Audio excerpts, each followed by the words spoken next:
Good morning વિદ્યાર્થી મિત્રો। અગાઉના લેક્ચરમાં આપણે સ્વાધ્યાય 1.3 શરૂઆત કરી હતી। એમાંથી આપણે અમુક પ્રશ્નો છે જોયા હતા। આપણે એમાં સમય સંખ્યાઓ અને અસમય સંખ્યાઓ વિશેનું વર્ગીકરણ છે એ કર્યું હતું। હવે એનાથી આગળ આપણે પ્રશ્ન 4 છે એ જોઈએ। તો પ્રશ્ન 4 માં આપ્યું છે 0.999 એવી અનંત સુધી છે એ ચાલ્યા કરે છે। એટલે આ જે થાય એ શું થાય તો કે અનંત આવૃત સંખ્યા, બરાબર, કે જે સંખ્યા કન્ટિન્યુ છે આગળ જતા ચાલી રહે છે। તો આ સંખ્યાને આપણે p ના છેદમાં q સ્વરૂપમાં ફેરવવાનું છે। આવા દાખલાઓ આપણે અગાઉ પણ કરી ચૂક્યા છીએ। ફરી એક વખત અહીંયા ધ્યાન રાખજો, આપણને સંખ્યા શું આપી છે તો કે 0.999 ક્યાં સુધી ચાલે છે તો કે અનંત સુધી। એટલે આપણે આ સંખ્યાને આપણે ધારી લેશું। ધારો કે આપણે આ સંખ્યાને છે એ x ધારી, આ 0.99 છે એટલે આપણે આવી રીતે પણ લખી શકીએ 0.9 ની ઉપર 12 આ લીટી કરીએ છીએ। મતલબ શું કે આ એક જ સંખ્યા એવી છે કે જે આગળ જતા પણ રિપીટ થાય છે। હવે કેટલા અંક ઉપર રિપીટ થાય છે, કેટલા અંક ઉપર છે એ લીટીની એટલે કે 12 ની નિશાની આપી છે તો કે એક જ અંક છે એ વારંવાર રૂપાંતર છે એ થાય છે। તો અહીં એક જ અંક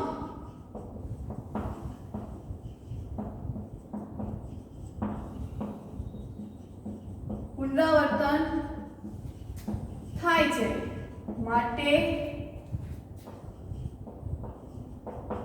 બંને બાજુ 10 વડે ગુણતા। એક જ અંક રિપીટ થાય છે, એક જ અંક પુનરાવર્તન થાય છે એટલે બંને બાજુ 10 વડે ગુણતા। 10 વડે આપણે ગુણવું હોય એટલે 10 ગુણ્યા x બરાબર 10 ગુણ્યા 0.999 એવી રીતે કન્ટિન્યુ આગળ જશે।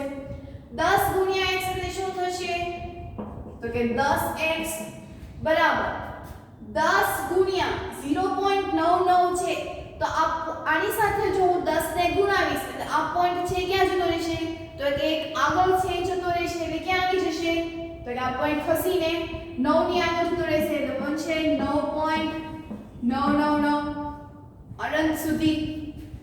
હવે તો કે આ 9.99 છે એને હું બે ભાગ પાડી દઈશ। એટલે શું ભાગ પાડી દઈશ તો કે હું પહેલા એવું કરીશ 9.99 માંથી હું આ સંખ્યા બાદ કરીશ એટલે શું આવશે તો કે 0 0 0 અને અહીંયા 9 તો ભાગ શું પાડીશ તો કે 9 વત્તા 0.999 આ બંને સ્ટેપનો શું કરી નાખવાનો સરવાળો। જો બાદબાકી કરવાથી આ સ્ટેપ આવે તો આ બંનેની જો હું સરવાળો કરું તો આ ઉપરનું સ્ટેપ છે એ આવી જશે તો કે હા એટલે ખાસ આ સ્ટેપ છે એ સમજવાનું છે। આ સ્ટેપમાંથી આપણે આ સ્ટેપ લઈએ 9.99 વચાર હતું, બરોબર, 9.99 એવું આવેલું હતું તો એને બે ભાગ પાડી દીધા કે 9 વત્તા 0.99 કરીશ તો એ આ ઉપરનું સ્ટેપ છે એ આવશે। હવે 10x બરાબર 9 વત્તા 0.999 એનું નામ શું લખ્યું આપણે x ધારેલું હતું એટલે અહીંયા શું લખવાનું x। તો 10x માં આવે x ને આ બાજુ લઈ જાય એટલે માઈનસ થશે 10x માંથી એટલે 9x બરાબર 9। આપણે તો x શોધવાનો છે તો 9 ક્યાં જતા રહેશે છેદમાં એટલે કેન્સલ થઈ જાય તો x બરાબર શું આવશે 1। તો આ 1 છે તો એને આપણે p ના છેદમાં q એટલે સમય સંખ્યા છે એ કરી શકીએ, બરાબર। એના પછી પાંચમો પ્રશ્ન કે 1 ના છેદમાં 7 છે તો એને આપણે દશાંશ અભિવ્યક્તિથી કેટલા અંકો પુનરાવર્તિત થાય છે એ આપણે ચકાસવાનું છે। આપણે આને પેલા ભાગાકાર સ્વરૂપે છે એ કરીશું। તો અહીંયા આપ્યું છે 1/17 તો હવે 17 ને 1 વડે ભાગી શકાય નહીં। 17 છે એ અંદરનું જે ભાજ્ય છે તો આ જે ભાજ્ય છે એ તો કાં તો ભાજક જેવું હશે અથવા તો ભાજક કરતા મોટું હશે। ભાજ્ય છે એ ભાજક કરતા નાનું હોય નહીં। તો આપણે એના માટે શું કરશું આપણે તો કે પોઈન્ટ મૂકી દઈશું। તો પોઈન્ટ અહીંયા પણ મૂકવો પડશે। હજી પણ 0 નથી થતા પોઈન્ટ પછી 0 મૂકી દે એટલે કે આ 0 આવી ગયું. હજી પણ જો ભાજ્ય છે ઈ ભાજક કરતા નાના છે. 10 છે ઈ સતત કેવા છે? નાના છે. એટલે આપણે ભાગી ન શકાય. હજી એક 0 મૂકું તો અહીંયા 0 મૂકીએ એટલે ઉપર પણ એક 0 છે મૂકવું પડશે. હવે જો અહીંયા 100 થઈ ગયા તો કે ભાજક કરતા હવે મોટા થઈ ગયા તો 100 સુધી બોલવાનું. 17 એકા 17, 17 દુ 34, 17 એકા 51, 17 ચોક 68, 17 પંચા 85. 100 માંથી 85 એટલે 10 કો લેવો પડશે. 10 9 એટલે બાજુમાં એક ઘટી જશે એટલે 0. એટલે કેટલું આવ્યું? 15. ભાગ ના ચાલે એટલે શૂન્ય પહેલેથી જ મૂકી દીધી હતી એટલે ફરી પાછું એક 0. તો 17 પંચા 85, 17 છક 102, 17 સત્તા 119, 17 અઠ્ઠા 136, 17 નવા 153 એટલે 17 અઠ્ઠા 136 એટલે 10 4 0 1 4 ફરી પાછું એક શૂન્ય આવશે. ફરી 17 છે ઈ ક્યાં સુધીનો ઘડિયો બોલવાનો? તો કે 140 સુધીનો. તો 140 એટલે આપણને ખબર છે કે 17 પંચા 85 થાય. 17 છક 102, 17 સત્તા 119. તો આપણે ક્યાં ગયા હજી? 17 અઠ્ઠા પાછું 136 વડે ભાગ છે ઈ ચાલશે. તો 17 અઠ્ઠા 136, 10 3 એટલે 0 4 પોઈન્ટ મૂકી દીધો છે એટલે 0. 17 દુ 34, 17 51 એટલે 17 દુ 34. 6 વધ્યા પોઈન્ટ મૂકી દીધો છે એટલે 0 મૂકી દીધો. 17 દુ 34, 17 51, 17 ચોક 68 એટલે 68 બની જાય. તો 17 તેરી 51, 17 ચોક 68, 17 તેરી 51 કેટલા વધ્યા? 9 પોઈન્ટ મૂકી દીધા છે એટલે 0 એટલે 90 આવ્યા. તો ફરી પાછો ઘડિયો બોલો તો ક્યાં સુધી બોલશો? તો કે 17 પંચા 85, 17 પંચા 85 કેટલા વધ્યા? 5 ઉપર મૂકી દીધો છે એટલે 0. 17 એકા 17, 17 દુ 34, 17 51 એટલે 17 દુ 34, 10 4 એટલે 16 પોઈન્ટ મૂકી દીધો છે એટલે 0 એટલે કે 160 આવ્યા. બરાબર. હજી 17 દુ 34, 17 નવા 153 થાય છે તો હજી ભાગ આવશે. 17 નવા 153 કેટલા વધશે? 53 માં કેટલા નાખશો તો 60 થાય તો કે 7. હજી 0 મૂકી દઈએ પોઈન્ટ મૂકી દીધો છે એટલે તો 17 70 આવ્યા. 17 પંચા 85 ભાગ નહીં ચાલે. 17 ચોક 68, 17 ચોક 68 કેટલા વધ્યા? 2 પોઈન્ટ મૂકી દીધો છે એટલે 0. બરાબર. ચલો નીચે દેખાતો નથી. હા 2 જ મિનિટ. ઓકે કેટલા આવ્યા? 20. તો 20 એટલે હજી આપણે કરવું પડશે. અહીંયા 20 આવ્યા છે. નીચેનું છે ઉપર લઈ ગયો છે. તો 17 એકા 17, 17 દુ 34 એટલે 17 એકા 17 3 વધ્યા 0 પોઈન્ટ મૂકી દીધો છે એટલે પહેલેથી 0 મૂકી દીધો. 17 દુ 34, 17 એકા 17, 17 એકા 17 અહીંયા 10 કો અહીંયા 2 1 3 10 માં 7 જાય એટલે 3 પોઈન્ટ મૂકી દીધો છે એટલે ફરી પાછું 0 મૂકી દઈએ તો 130 આવ્યા. તો 17 દુ 34, 17 51, 17 ચોક 68, 17 પંચા 85, 17 છક 102, 17 સત્તા 119, 17 અઠ્ઠા 136 એટલે 17 સત્તા 119 એટલે અહીંયા 10 કો 3 છે અહીંયા ઘટી જશે એટલે 2 2 માંથી 1 જાય એટલે 1 10 માંથી 9 જાય એટલે 1 11 આવ્યા. હવે તો કે પાછો 0 મૂકવું પડશે એટલે કેટલા થઈ જશે? 110 એટલે 17 6 102 10 9 સોરી 1 માંથી 1 ઘટી જાય એટલે ત્યાં 0 થઈ જશે. અહીંયા આપણે દસકો લઈ લીધો. આમ વિચારીએ તો 110 માંથી 2 જાય એટલે 8 અને અહીંયા 1 માંથી 1 0 જાય 0 0 8. અહીંયા 110 હતા બાજુમાં અહીંયા દસકો લીધો તો 1 ઘટી જાય 1 થી પણ ઘટે એટલે શું થઈ જાય 10. 8 આવ્યા હજી 0 મૂકી દો પોઈન્ટ મૂક્યો છે એટલે 85 આવ્યા. 17 ચોક 68 17 ચોક 68 દસકો બાજુમાં ઘટી જશે એટલે 7 1 2 પોઈન્ટ મૂકી દેવો છે એટલે 0. 17 ચોક 68 17 પંચા 85 17 છક 102 17 સત્તા 119.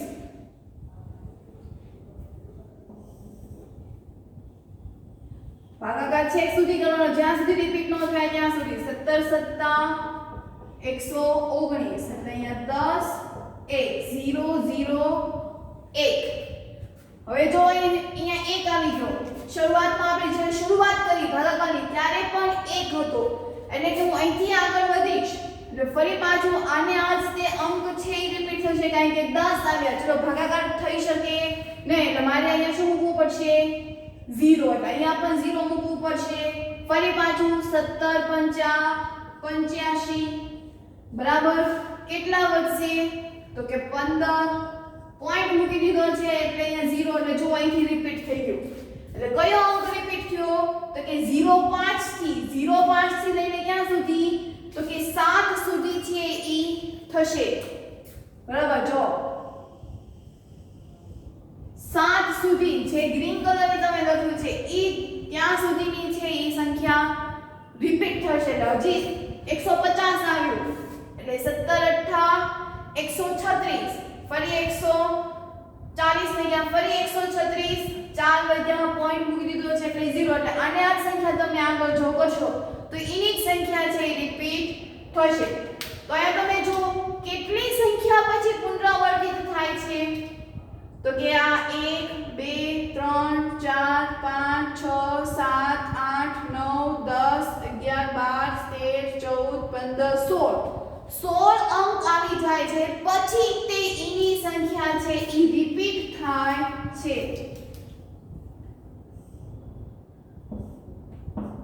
16 અંક પછી સંખ્યા પુનરાવર્તિત થાય છે. હવે તે સંખ્યા કઈ બને છે તો કે 0.058 823 529 411 7 647 0.5 અને એની ઉપર આખી શું કરવાની તો કે 12 ની લીટી કરવી પડશે કારણ કે ઈ જ તે અંક છે ઈ રિપીટ થાય છે. એટલે જે અંક રિપીટ થાય છે ત્યાં સુધી આપણે લીટી છે ઈ કરવી પડશે. એટલે શું જવાબ આવ્યો તો કે જ્યાં સુધી અંક રિપીટ થાય છે ત્યાં સુધી આપણે ઈ લીટી કરવી પડશે. એટલે આમાં 16 અંક છે ઈ રિપીટ થાય છે. બરાબર. હવે એના પછીનો છઠ્ઠો પ્રશ્ન છે ઈ તમારે લોકોએ કરવાનો છે નહીં, પરીક્ષામાં પણ પૂછાતા નથી એટલે માટે આપણે કરશું નહીં. એના પછી તો કે હવે સાતમો પ્રશ્ન છે ઈ જોઈએ. એના પછી પ્રશ્ન 7 કે જેની દશાંશ અભિવ્યક્તિ અનંત આવૃત હોય એવી આપણે ત્રણ સંખ્યાઓ લખવાની છે. એટલે કે ઈ સંખ્યા આપણે અનંત આવૃત હોય એટલે કે ઈ સંખ્યા અનંત સુધી છે ઈ ચાલ્યા કરે એવી કોઈ સંખ્યા છે ઈ લખવાની. તો એમાંથી પહેલી સંખ્યા લખાવો છો, બાકીની બે છે ઈ તમારે જાતે છે ઈ લખવાની છે. તો અહીંયા સંખ્યા લખી 0.0100 પાછળ ગમે ઈ સંખ્યા છે તમે ગમે ઈ અંક છે ઈ લખી શકો છો. 3 4 6 8 1 0 7 5 જેવી રીતે ગમે ઈ અંક લખીને એવી સંખ્યાને આપણે અનંત આવૃત છે ઈ આપણે બનાવી શકીએ. ટૂંકમાં આ સંખ્યા અનંત સુધી છે ઈ ચાલ્યા કરે છે. એક અમુક સમય આવી જાય પછી સંખ્યા રિપીટ થવા માંડે છે. તો એવી અહીંયા સંખ્યા છે ઈ રિપીટ થવી જોઈએ નહીં. સંખ્યા છે વારંવાર આગળથી વધતી જોવી જોઈએ. બાકીની બે છે એ તમારે હોમવર્કમાં લખવાની છે. એના પછી પ્રશ્ન 9 કે નીચેની સંખ્યાઓને સમય સંખ્યા અને અસમય સંખ્યાઓમાં વર્ગીકરણ છે એ કરવાનું છે. સમય સંખ્યા એટલે કે p ના છેદમાં q સ્વરૂપનું આવતું હોય તો એને આપણે સમય સંખ્યા કહીએ છીએ. બીજી રીતે એવું કેવું હોય તો કે જેનું વર્ગમૂળ નીકળી શકતું હોય તો એ પણ સમય સંખ્યા છે એ કહેવાય. હવે અહીંયા તમને પહેલો દાખલો એવો આપ્યો છે કે વર્ગમૂળમાં 23 તો 23 નું વર્ગમૂળ નીકળતું નથી માટે આ સંખ્યા છે કેવી થઈ ગઈ તો કે અસમય સંખ્યા. બરાબર. પણ હવે અહીંયા 225 છે તો 225 છે તો એનું વર્ગમૂળ છે એ નીકળી શકે છે. શું નીકળી શકે છે તો કે 15. તો આ જે 15 છે તો મારે એને લખવું હોય તો લખી શકાય 15 ના છેદમાં 1. બરાબર. તો આ 15 ના છેદમાં 1 એટલે કયા ફોર્મમાં થયું તો કે p ના છેદમાં q ફોર્મમાં. એટલે માટે આપણે આને શું કહી શકીએ તો કે સમય સંખ્યા. બરાબર. એવી જ રીતે અહીંયા જો 0.3796 મારે પોઈન્ટ છે એ દૂર કરવા છે. તો પોઈન્ટને મારે જો દૂર કરવા હોય તો હું એને શું લખું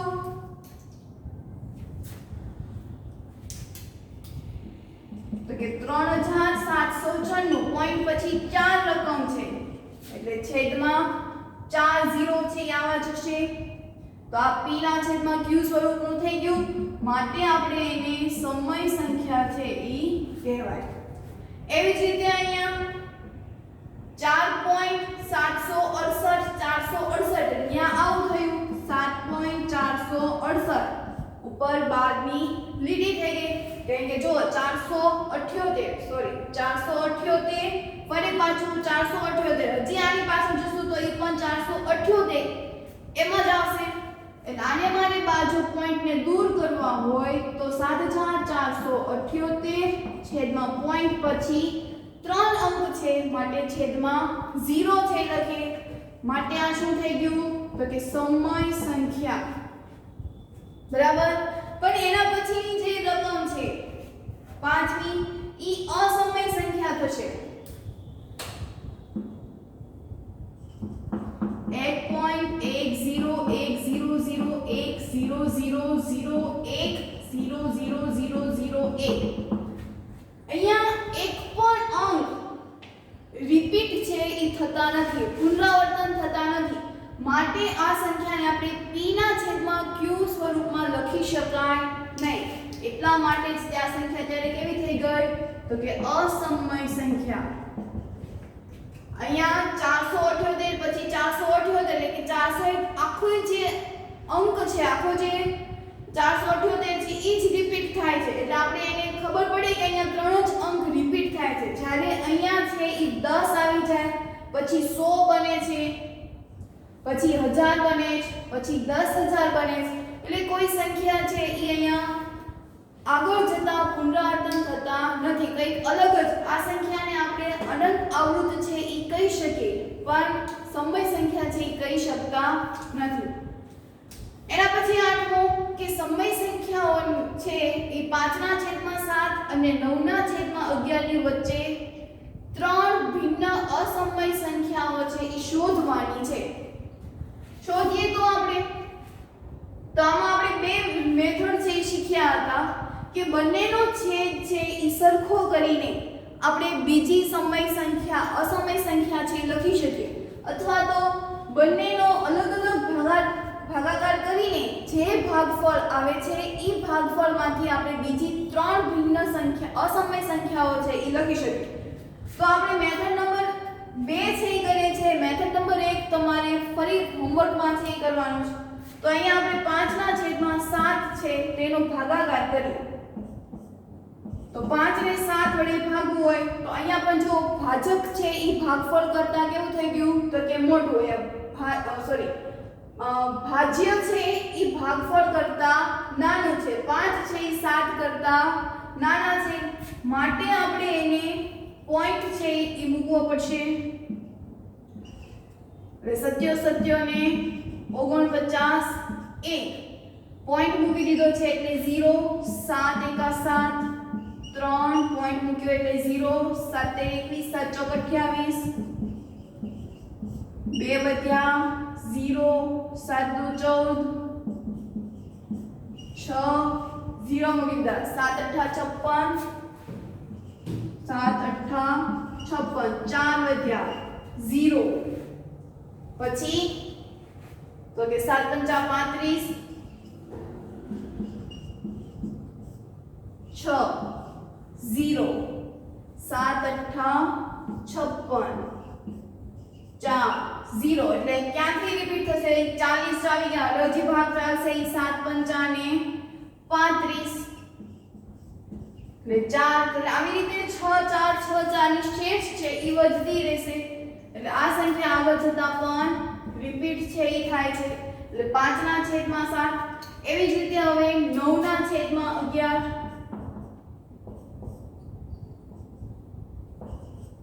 તો અહીંયા પણ ભાજ્ય છે એ ભાજક કરતા નાના થયા એટલે પોઈન્ટ મૂકવો પડશે તો 11 8 88 2 0 11 1 11 9 0 11 88 2 વધ્યા 0 પોઈન્ટ મૂકી દેજો એટલે 0 મૂકી દેવાનું ફરી પાછું 11 1 11 9 પોઈન્ટ મૂક્યો છે એટલે 0 11 88 2 પોઈન્ટ મૂક્યો છે એટલે 0 11 1 11 9 0 તો આવી રીતે પણ આ જ સંખ્યા છે એ આગળ જતા પણ રિપીટ થશે એટલે તમે અહીંયા જુઓ અહીંયા પોઈન્ટ 71 આવ્યો અહીંયા પોઈન્ટ 81 છે એ આવ્યો છે એટલે પોઈન્ટ 71 અને પોઈન્ટ 81 વચ્ચે કોઈ પણ ત્રણ ભિન્ન કે જે અસમય સંખ્યા હોય એ આપણે લખવાની છે તો એમાં પણ એક લખાવ છું બાકીની બે છે તમારે જાતે કરવાની છે હવે અહીંયા આપણે વિચારીએ અહીંયા જવાબ આવ્યો 0.71 42 અહીંયા જે જવાબ આવ્યો છે ઈ છે 0.81 બરાબર આપણે પોઈન્ટ પછી બે અંકની વાત કરીએ એટલે કે અહીંયા 0.81 અહીંયા સોરી 0.71 અને અહીંયા 0.81 તો 71 અને 81 વચ્ચે જેટલા અક્ષરો આવે છે ઈ સંખ્યાઓનો ઉપયોગ કરીને આપણે અસમય સંખ્યા છે ઈ લખી શકીએ તો અહીંયા હું ઉપયોગ કરી નાખીશ 0.73 તો આ 73 છે ઈ 71 અને 81 વચ્ચે આવે તો કે હા એટલે પોઈન્ટ પછી પહેલા બે અક્ષર છે ઈ એમ રાખવાની વચ્ચેના અને પછી આપણે ગમે ઈ અંક છે ઈ લખી શકીએ છીએ બરાબર આવી જ રીતે 0.76 લઈ લો કે આ 0.76 છે ઈ 71 અને 81 ની વચ્ચે આવશે અને પાછી બધું એમને એમ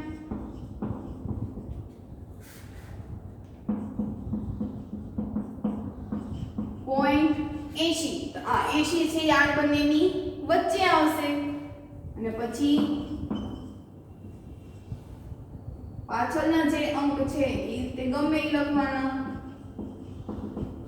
તો આ રીતે આપણે અસમય સંખ્યા છે મળી જાય છે તો હોમવર્કમાં અહીંયા જે રીતે ત્રણ ભિન્ન અસમય સંખ્યા લખી છે એવી જ રીતે બીજી ત્રણ છે કે જે 0.71 અને 0.81 ની વચ્ચે આવે છે એવી બીજી ત્રણ અસમય સંખ્યાઓ છે એ લખવાની છે બરાબર તો હવે અહીંયા આપણે આજનો લેક્ચર છે એ પૂર્ણ કરીએ છીએ સાથે પ્રેક્ટિસ બુકમાંથી પણ આની જેવા દાખલા છે એ હોમવર્કમાં કરવાના છે